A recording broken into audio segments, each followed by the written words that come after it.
Half-Life is an incredibly influential game with a pretty varied soundtrack.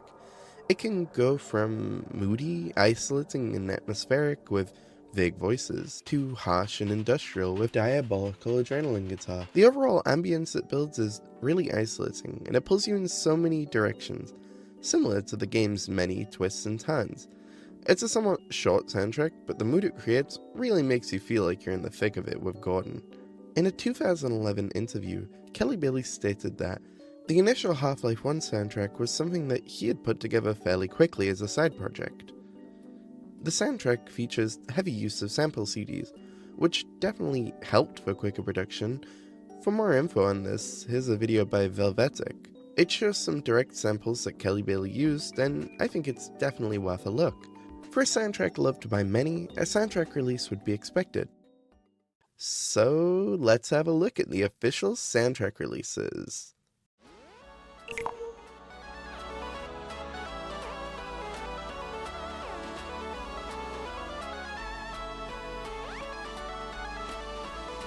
Two official releases. So, the first release was released in 1999 with the Russian magazine Game.exe. It was released in Volume 7 of the year 1999. So let's pop that in, shall we? Communications interface online. What the freak? It's loud. It's loud as all hell. And okay, do not close. Why not? No That's what storage. you want to do. No storage. Keep clear. Game, utilities, patches, music. Keep off. This looks cool. This looks cute. Wait, I want to play that. This is awesome. Okay, let's unzip this. Does it? We haven't even looked at the soundtrack yet. This was from the golden days when we used to have demo discs instead of iPads and app stores. Oh, what does this say? The recipe is simple. Take one Half-Life version, 1.0.0.9, and run this patch. Half-Life. Oh yeah. This is what it's all about. This is what it's all about. It's all about Winamp. Oh yeah. But it's just I think it's a default Winamp skin. I think. Fuck. Mini browser. Oh, Winamp browser. This is what everyone should be using. Ditch Chrome, ditch Firefox, get on Winamp mini browser. True. This is crap. It's nothing compared to the Half-Life 2 Windows Media Player skin, which is actually awesome. If you want to close it, you get killed. Insufficient power.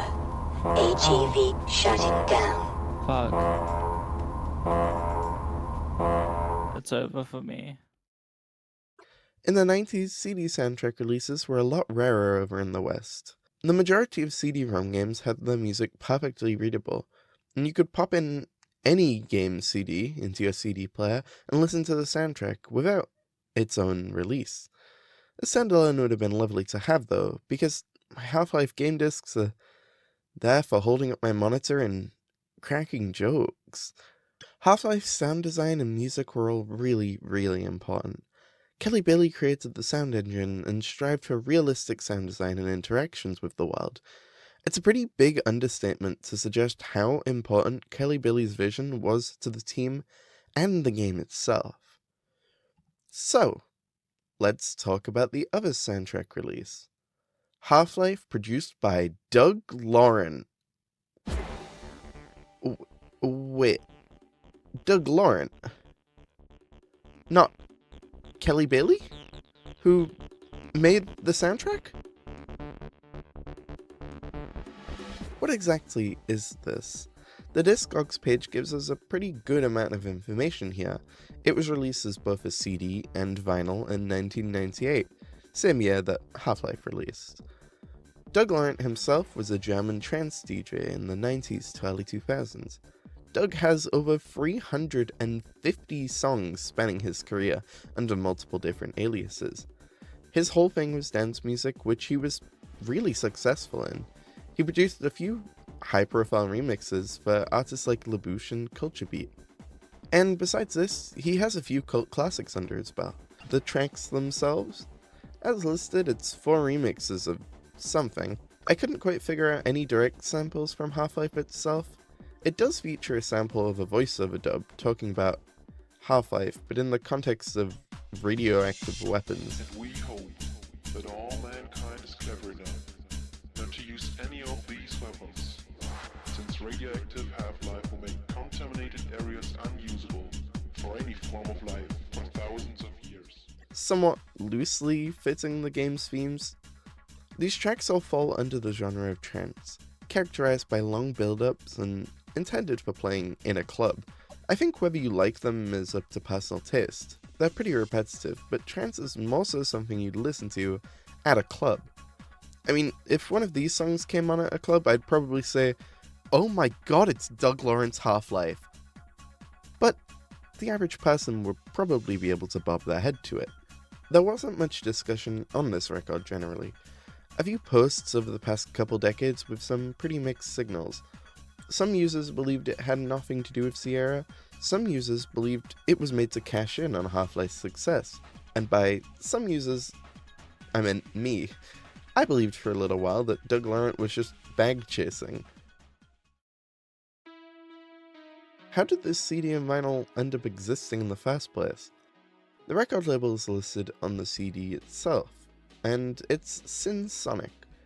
Looking into them a little more, I found they'd done a few different soundtrack releases, with some of them even being done into the 2010s. Synsonic had some pretty big names in their arsenal, like Half-Life and Zombie Smash. A must-try for all iPhone gamers.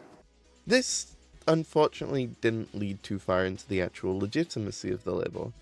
Whilst researching further, a comment led me to Best of Sierra.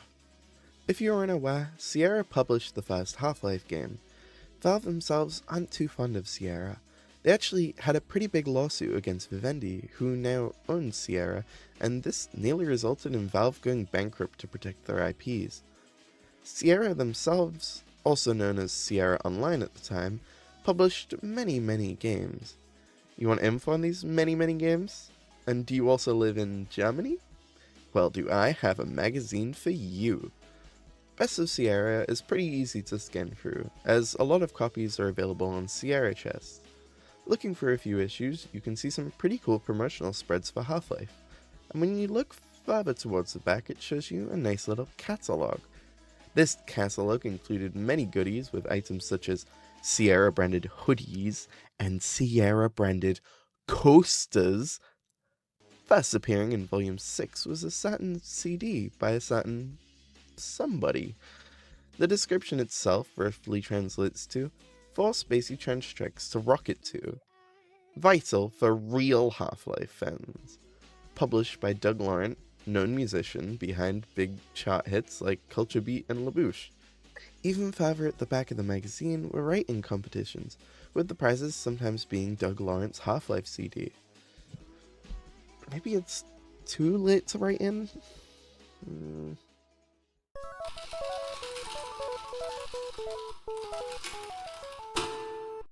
And because of this, we knew that the record was real. Knowing the record was real still had me thinking, how? Whilst reading Doug Laurent's biography page on an archive of his website, I noticed a line that read that he'd founded his first digital MIDI recording studio together with Chris Husselbeck. Looking into Chris Husselbeck, I noticed that he owns Synsonic. Chris Husselbeck had a decade's worth of history working for movie and game studios, both as a sound engineer and a composer for games released between the Commodore 64 and even recently the Xbox 360. At the time of the Half-Life record, he'd worked previously with Sierra on localizing a football game in 1995, just 3 years before Half-Life. So with him and Doug Laurent working together for many years, it all led up to Half-Life produced by Doug Laurent. So with that, I just got a ring on the doorbell from Sierra, and they said they only had 1 left in stock after they gave them all away to everyone else. I didn't have much more to say for this video, because my original intention was to get an interview with Doug Laurent, but I tried really hard to get an interview with him, and I couldn't make it work. So, I'm ending it with a fun little review. It's got our good friend Synsonic on it. The record itself you could only order from Synsonic directly. You could order it by fax, and I think it was about 5 to 12. This has one less track than the CD release. The CD release has an edit of Domination Mix, and the edit of Domination Mix is a slightly shorter version of it, with not too many more noticeable differences. Let's see it playing.